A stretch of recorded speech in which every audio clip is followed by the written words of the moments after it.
Welcome back to Small Caps, ladies and gentlemen. My name is Kerry Stevenson. I've asked Rob Bills. He is the Managing Director and CEO of Emmerson Resources. The ASX code is ERM. Now, I spoke to Rob last in mid-August, where he had some exceptional drilling results, and it was a very exciting time.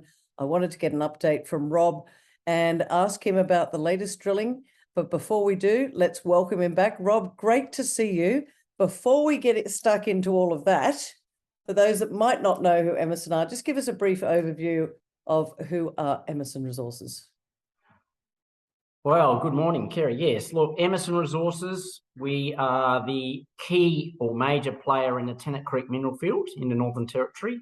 We've got 1,700 square kilometres of what we believe is the most prospective ground. And as you and I understand, Tennant Creek historically was one of the highest grade gold and copper provinces in Australia. So Emmerson, have taken an approach of applying new technology to make new discoveries across the whole field. We have a joint venture with our joint venture partner TCMG, and we also have some areas that are 100% Emmerson. Now, in that 100% area, we've made a great discovery out there at Hermitage, which we'll talk about later, obviously.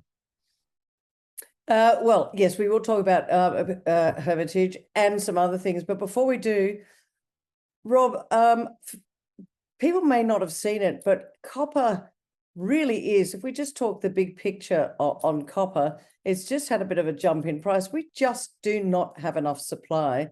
And I think the majority of people don't even understand that. What I want to know is, you're up there in Tennant Creek in the Northern Territory, 1,700 square kilometres. Why are you so confident that this could be a game changer in terms of what you've got in copper and potentially gold as well up there? Why your ground and why now? I guess we're super confident because, the old geological adage, Kerry, is grade is king. Mm-hmm. And this project has got grade in spades, both grade in copper, gold, cobalt, and bismuth. So we've got the critical elements there for the energy transition, the cobalt and bismuth, the copper obviously in the battery technology sector, and the insurance policy there of gold. Yeah, I love gold, but actually it's the copper that has got me quite excited, and I think it has you as well. What have you done to date? What have you found to date? And why do you think that this has got a long way to go? So we've done 2 rounds of drilling at Hermitage, and both rounds, it gets better as we go. So we had the discovery hole some 12 months ago, and we've just announced, well, when I say just, it's in the last quarter, our first diamond drill hole. So that diamond drill hole, I think, was the 6th or 7th best copper grade for the quarter. The discovery hole was the 3rd best global discovery of copper, in the world back then. So look, the results are phenomenal. The grades are very, very high. And look, just as an example, the diamond hole, first diamond hole into this project, 94 meters at 2.7% copper, 5.6 grams gold, about 18 grams silver, 0.44% bismuth, and high cobalt. The really interesting thing about this, though, Kerry, is it's got some phenomenal high grade zones within that. So a classic zone there of about 5 meters at 19% copper, 214 grams gold, 103 grams silver, 13% bismuth, and 0.12% cobalt. So you've got the complete, battery metal suite there in your cobalts and bismuths and coppers, but also obviously some super high grade gold. I mean, this is by far and away, Kerry, the best intersection we've ever had in Tennant Creek. Rob, you've been around the industry for a little while, and you've seen other companies that have uncovered copper deposits, and we've got copper deposits in other parts of the world. How would you rate this in terms of what other companies have got? In terms of grade, this is by far and away head and shoulders above everything. Oh, head and shoulders above. and it's close to the surface, Kerry. So it's not like, you're drilling through a lot of barren cover. The economics around this is so good because basically mineralization starts about 30 meters below surface. You go into a copper oxide zone, then you go into a primary chalcopyrite copper zone, and then you go into this phenomenal high-grade gold zone, which I talked to you before, 218 grams of gold, and that's a phenomenal zone. Now, in terms of dimensions, Kerry, the jury's still out. We've drilled this thing. Tennant Creek, by virtue of its structural setting, tend to be subvertically plunging tabular to pipe-like bodies. So the surface area is actually relatively constrained. All the tons and grade are in the pipe down plunge. So that's our task. Our next round of drilling is to track this tabular body further down plunge. We've drilled it to about 120 odd meters. We hit a fault, and now the task is to find the continuation of that mineralization beneath the fault. Okay, I'm literally going to do this. I'm scratching my head, Rob. And the reason I'm scratching my head is if this is one of the best copper intersections, and I think you said it was in the top 10 globally, why isn't your share price literally on fire? Your share price seems to not be on fire at the moment. You're well cashed up. I think you've got about 8 mil in the bank. What's with the market not recognizing what you've got? Look, I know the market's not brilliant at the moment, but you've seen lots of projects. Why isn't the market recognizing it? Do you think that they believe it might be just too small? Yes, I think that's part of the story. The other part of the story, Kerry, is that the time when we made the discovery and then our phase 2 drilling, there was an incredible issue at the laboratories at the time, the backlog. So I think our followers kind of lost track of what was happening, in Emmerson and the significance of these results. And also I think it's perhaps a lack of understanding of the Tennant Creek style of mineralization. Tennant Creek is really all about the grade. The average porphyry copper deposit, which is things that we're mining today, which provides, the bread and butter of the copper supply, the grade of those is around 0.5% copper. Yeah, exactly. Okay? So you need a huge volume. These things at Tennant Creek are in direct contrast to that. They're super high grade, and obviously you don't need that volume to make the economics work. So I think there's a lack of understanding around the footprint of these things, the cross-sectional footprint, because as I said, they're tabular to pipe-like bodies. So you've only got a relatively small footprint at the surface. The volume is actually in the pipe as you go down. So I think there's a lack of understanding and appreciation that what we've drilled here is to date still open. We haven't closed it off, but it's probably in the order of 100 meters of strike with 40 odd meters of cross section. So the volume is as we go down in that pipe. Now, in the ASX announcements, I've basically put together what the typical cross sectional area of the deposits in Tennant Creek are, and this is absolutely on scale with that. So in terms of size, I'm absolutely very comfortable. Earlier you said 1,700 square kilometres is what you've got up there. Now, I know there's a lot of other people up at Tennant Creek at the moment, and I think it's a bit of an exploration hotspot, if you like. I think Rio Tinto's up there. The big boys are up there, but you've been there a little bit longer. Is that right? Am I right in saying that you were there when when it wasn't cool to be in Tennant Creek? Is that right? Yeah, that's right. Yeah, look, we've been there for about 14 years now. We believe we've picked up the best ground. Now, that came by virtue of our predecessor, Giants Reef, consolidating the entire field under single ownership. And we've taken that on, obviously. So it's the first time that the Tennant Creek mineral field has been held by a single company and is applying a new exploration over the entire field. So all the easy stuff's been found, obviously, by our predecessors, and they've done a fantastic job. These discoveries we're finding now, Kerry, are by virtue of applying some new technologies, drone technology in particular, more detailed aeromagnetics, and some new ideas. Now, I think, a lot of those companies, Rio Tinto, BHP, plethora of junior mining companies have swarmed into Tennant Creek on the back of some pre-competitive data released by Geoscience Australia and NTGS. We're completely surrounded. You can't pick up any tenements anywhere now in Tennant Creek. But we believe we've got the core holding. We believe we've got the best ground. All right. I said earlier that you're well funded. You've got about 8 million in the bank. I guess for current shareholders and for those people that might be having a look at this and saying some good grades there, I want to know, talking to you in November, are you going to be working over the Christmas period, taking a break, assays coming out, drill programs? What's happening? So we've got, as I said in the intro, we've got 100% Emmerson ground, which is where we made that discovery at Hermitage. So at the moment up in Hermitage, we're doing some downhole geophysics to track this pipe or tabular body down plunge. So once we get the results of that, we'll be back in drilling there early next year after the wet season.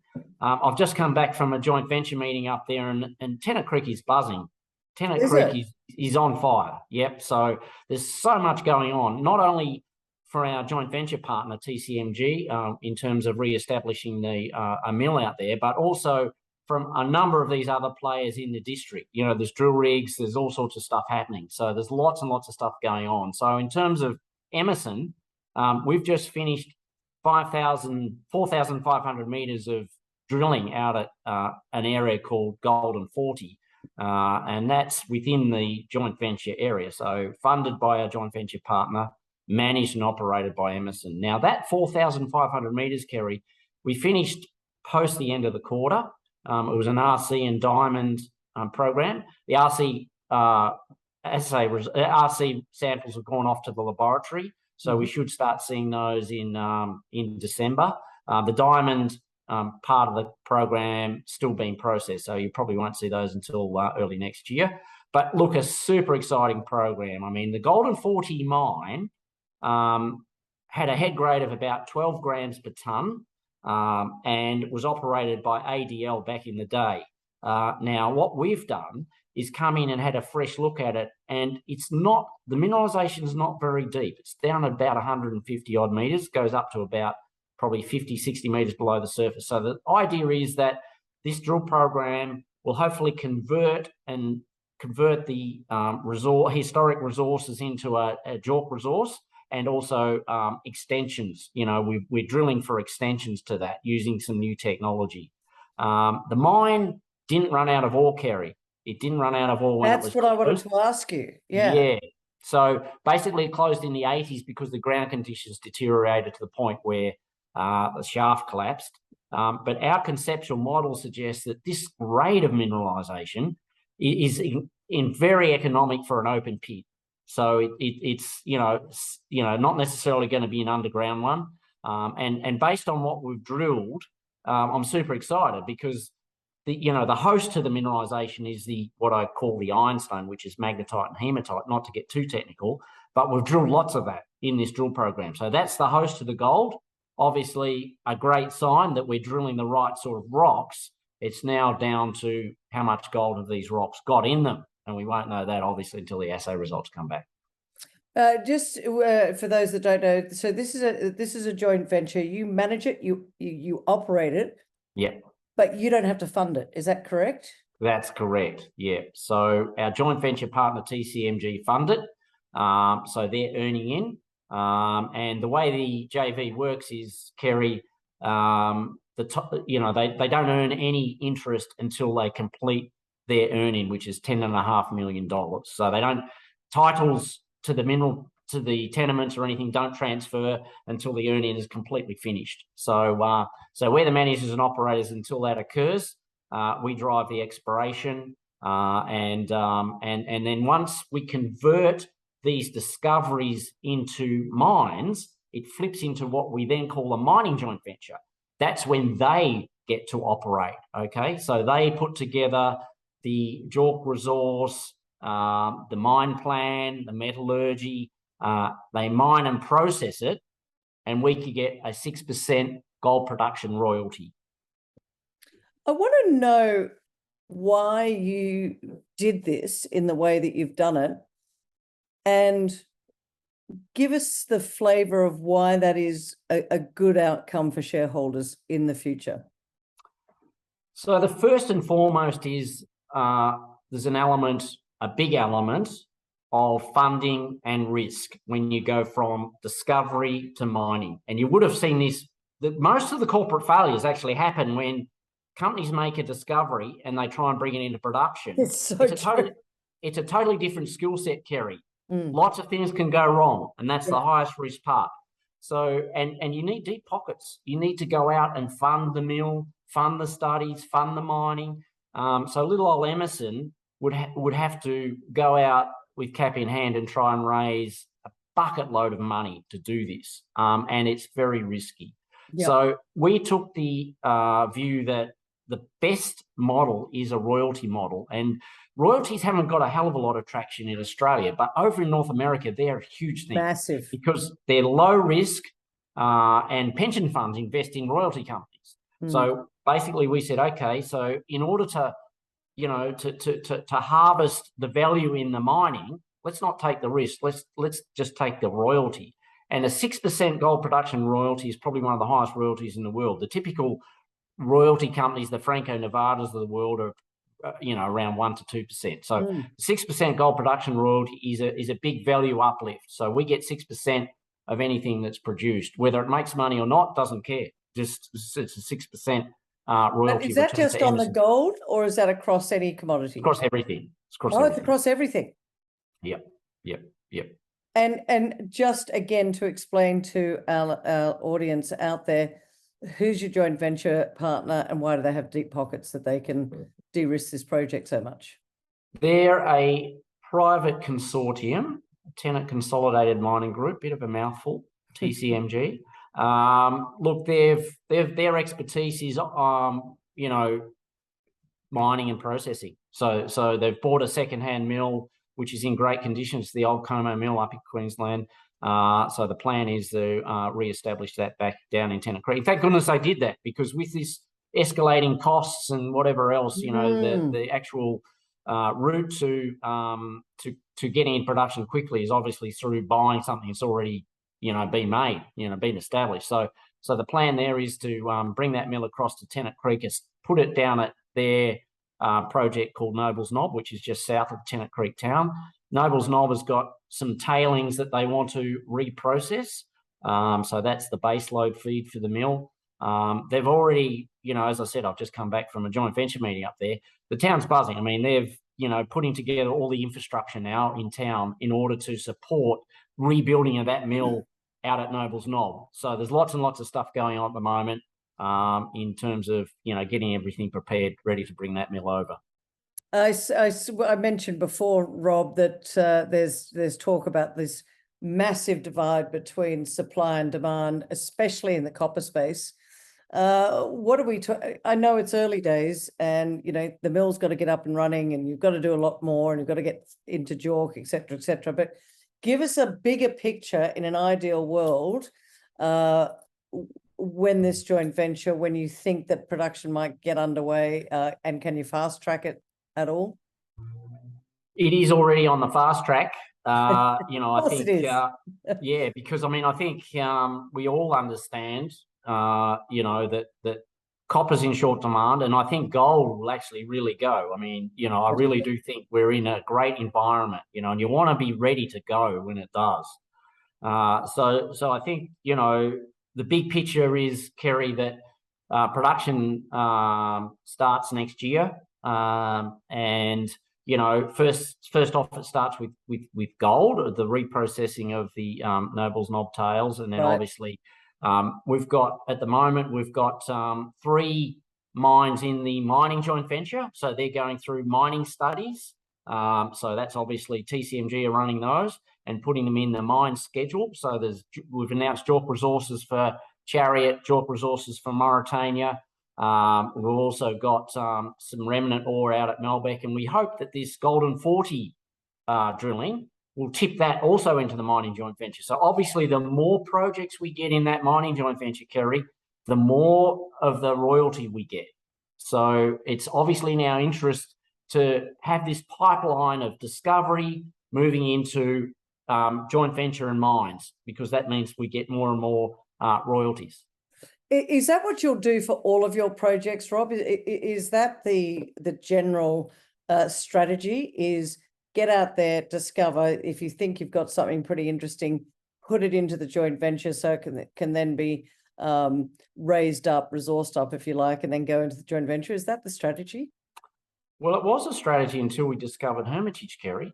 So obviously Hermitage is in our 100% ground. And the reason why it wasn't included in the joint venture in the first place was we were under negotiation with the traditional owners. So we freed all that up. And lo and behold, one of the best discoveries we've ever made, and very, very high in copper. So look, that's totally unencumbered at this point in time. So the thinking in Emmerson at this point is let's keep drilling this Hermitage project out and build it up and see where we go. There's a number of other players in Tennant Creek, copper iron, for example, doing a copper project in Tennant Creek. So there's another number of other avenues where potentially we could piggyback off their copper infrastructure. But at this stage, look, there's no thought about rolling that into the joint venture at this point in time. Okay, so what are you going to be doing with Hermitage? More drilling. Again, what I want, I guess, people to have a big picture overview, because you're pretty excited about Hermitage. And did you stumble on this one, Rob, or did you get lucky? You never stumble on things when you're a geologist, Kerry. No, it's carefully thought. I think I just insulted him, ladies and gentlemen. Yeah, as I say, I was up at James Cook Uni giving a presentation on critical minerals and how you position companies to take advantage of that. And one of the obvious critical minerals is copper. And one of my comments was, luck is not a strategy, Kerry. Luck is not a strategy. So there you go. Read that presentation. Just put it out today.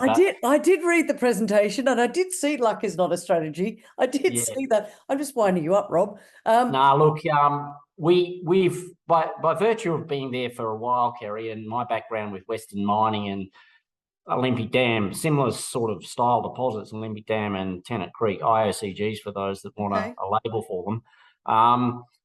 We're using the drone technology, Kerry, to vector in on these things. It's giving us really high resolution data that drives our exploration. It's not the only thing we use, but certainly, and that understanding about what controls these deposits. So that's why we landed on Hermitage. So what's sorry, just remind me, well, what are you doing next for Hermitage? Because those numbers, if I can get them back up again, were pretty darn good for Hermitage. I've got too many notes down here. Yes. But what's next for Hermitage? Because that's the one that you 100% own. Yep. So we're doing downhole geophysics this month there.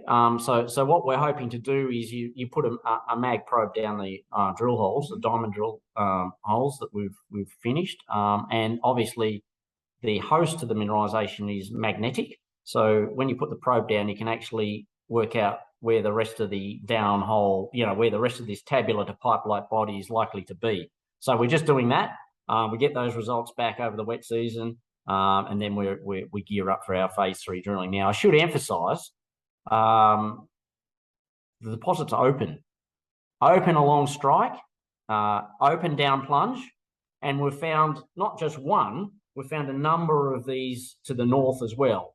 So we don't know whether the ones to the north actually join up with the main body, which is the intersection that you and I have just talked about, or whether it's a separate body. We don't know. So there's a fair bit of drilling in early parts of next year that we'll go toward that. To be able to understand what it is you've got, because I think you've said in the past that these things don't occur in isolation, they occur in clusters. So this could become a district almost. Absolutely. You're absolutely right. So basically, we've got the drone out there flying. It's just flowing more of this area. So we anticipate that there'll be more of these targets, along strike, and we'll be drilling those early next year. We're almost running out of time, but I just want to ask you this. You said earlier that a lot of the copper deposits these days are about 0.5%. You're getting sort of 2s and 3s and up. Is this very unusual within Australia and globally? These sort of grades that we get in Tennant are highly unusual, and that's what sets the Tennant Creek mineral field apart. So, the average grade of historic deposits, 15 grams gold was the historic average, and copper was about 3 to 4%. So, some of those deposits within that average, however, were outliers. The Junos of the world had a head grade of 56 grams. So when we start talking about Hermitage, we've got 5 meters at 19% copper and 214 grams gold. You don't have to have much of that material to make it economic, Kerry. So that's what we're going to be drilling early next year. So that's pretty exciting times. Let's just go through some numbers, if you wouldn't mind, before we wrap up and I ask you 3 reasons. Rob, you know what I'm like. 8 million in the bank. What's your market cap? What's the share price? What do you think the milestones will be for people to recognize what you got your hands on? Yeah, so look, market cap, we've obviously been smashed like most of the other companies. But we're sitting on 35 mil or so. We've got $8 million cash in the bank. We only have to put our hand in our pocket when we drill in our 100% project. So our cash burn rate is quite low, In terms of outlook, super exciting. You've got assay results coming out for Golden 40 in December and January. We've just kicked off a new drilling program in the joint venture area on new greenfields targets. So, as a consequence of this beautiful high resolution drone data, we're going to be drill testing some of those this quarter.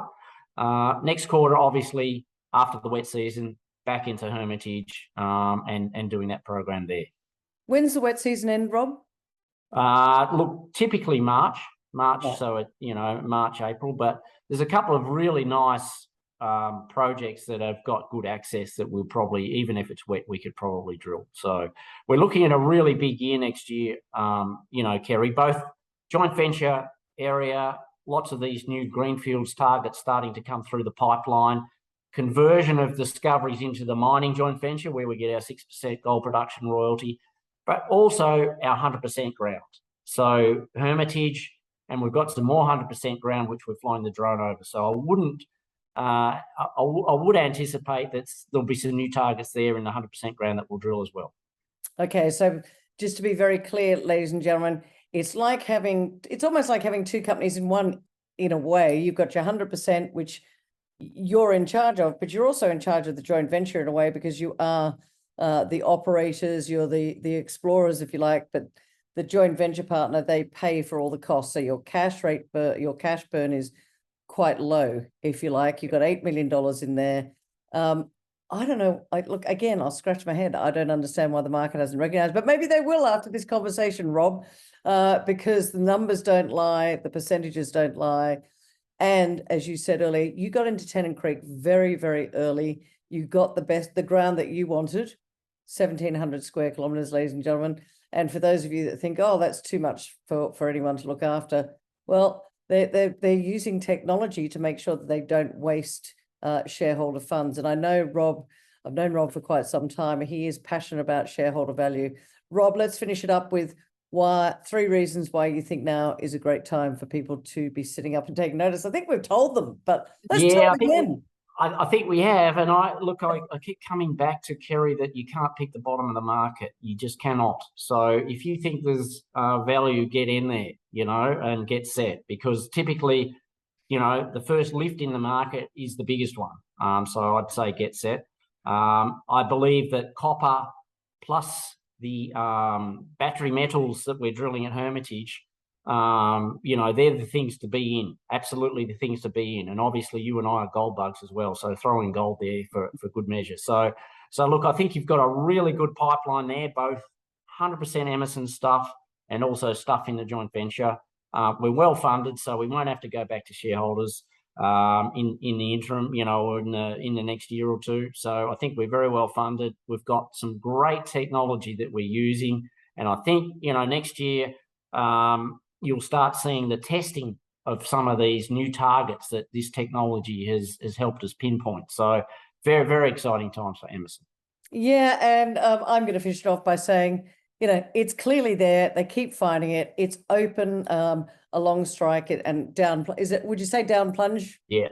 Yep. Yeah. So there's still more work to be done, but it's the gift that keeps on giving. Not financial advice, ladies and gentlemen. Please do your own research. But Emmerson Resources, the ASX code, as I said earlier, is ERM. Rob Bills is the managing director and CEO. He knows a lot about Tennant Creek. It is one of the hottest exploration areas in Australia, if not globally, at the moment. And they have got the best ground up there. Well, that's what Rob says to me, and I believe him. So check it out. And as he says, the market cap is low. You could never, ever time the market. But I really appreciate you talking to me again today, Rob. Let's get you back on in January when some of those results are out. Fantastic. Thanks so much, Kerry. Thanks for joining me on Small Caps today. See you again soon.